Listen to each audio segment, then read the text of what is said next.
Hey, what's going on, guys? Thank you so much for joining me today. Day 28 in a month of metal, almost done.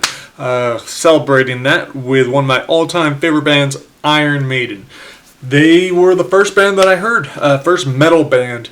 Still remember my brother coming home with Peace of Mind. Couldn't believe the cover, how awesome it was.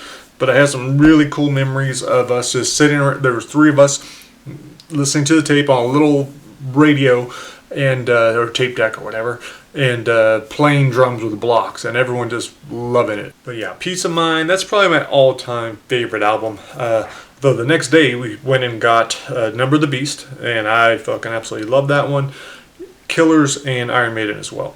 So in other videos I try to go over all the favorite songs from every album. I'm not doing that with Iron Maiden. I love all their songs. Well, I shouldn't say I love all their songs.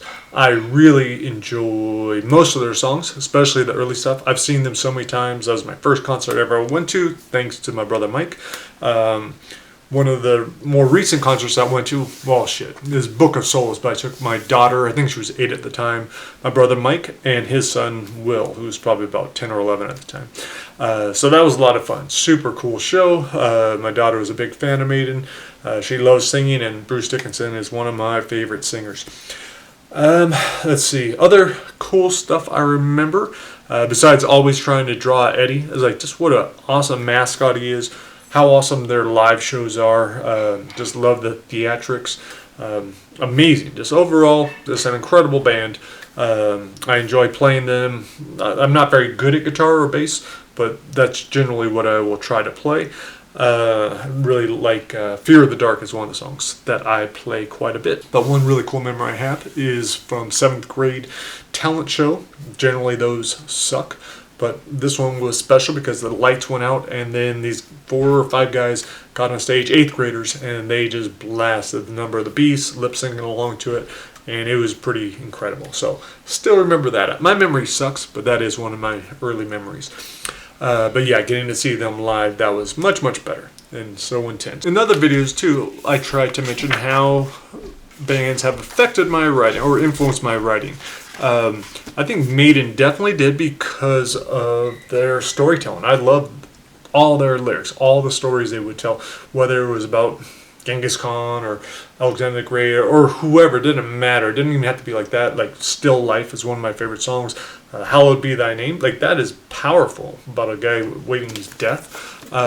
So those were the kinds of things I was reading a lot. I would just devour those. And so that probably started my love for storytelling.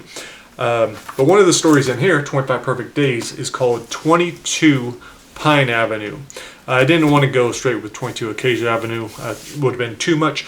But so 22 Pine Avenue has nothing to do with the actual song, but is my little way of saying thank you to Maiden. There is another one in here. What is it? 2 Minutes to Midnight. So I kept that full title. And it is about a prison. Another concept that is in some Maiden songs. The Prisoner, that's one of the early songs that I really like. In fact, I almost included a line from that in a short story that is coming out on Thanksgiving called 31 Others, where the guy is a prisoner. The last time I've used Maiden in a story is Untold Mayhem. The last story is called Last Will and Testament. It's supposed to be my last will and testament. Maybe some of it's real, maybe some of it's not. But at the very end of it, here, I'll talk about. So in the story, I say I want to be turned into a drone. So all my insides are going to be cut out. This is after all my tattoos are removed, so my son can wear them as a cape and a belt. But then we're going to go to the beach. Everyone's going to get drunk. They'll all have arrows with fire arrows and be shooting at me. But I put, for my final flight, let's blast Iron Maiden's Flight of Icarus. The entire event filmed from above and below in order to share on YouTube. Near the end of the song, everyone lights their arrows and I make my final climb toward the sun. Be sure to bring a lot of arrows in case people are drunk and terrible shots. The song will also loop in case this part drags. Eventually an arrow will hit, I will burst into flames, and a giant explosion will scatter my pieces over the sea. So, if I have to go out to any song, it is Flight of Icarus. But yeah, it's Maiden was huge.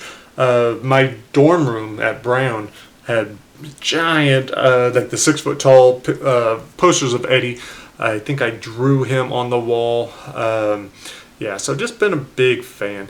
There are certain albums I didn't care for that much. Although Book of Souls was really good. So like the later albums I didn't listen to as much, but shit, any of that old stuff goes on, I'm definitely putting it loud. So although Maiden was highly influential, I'm going to keep this video short. Like I said, I'm a little burned out on trying to do a video a day, and I got a lot of shit to do. So stick around for tomorrow though. Another one of my all-time favorite bands, probably my favorite singer, or one of the singers I respect the most. Bruce Dickinson is definitely one of them, but Rob Halford. So tomorrow I will be talking about Judas Priest. Alright guys, thanks for checking it out. Stay metal, and I will talk to you later.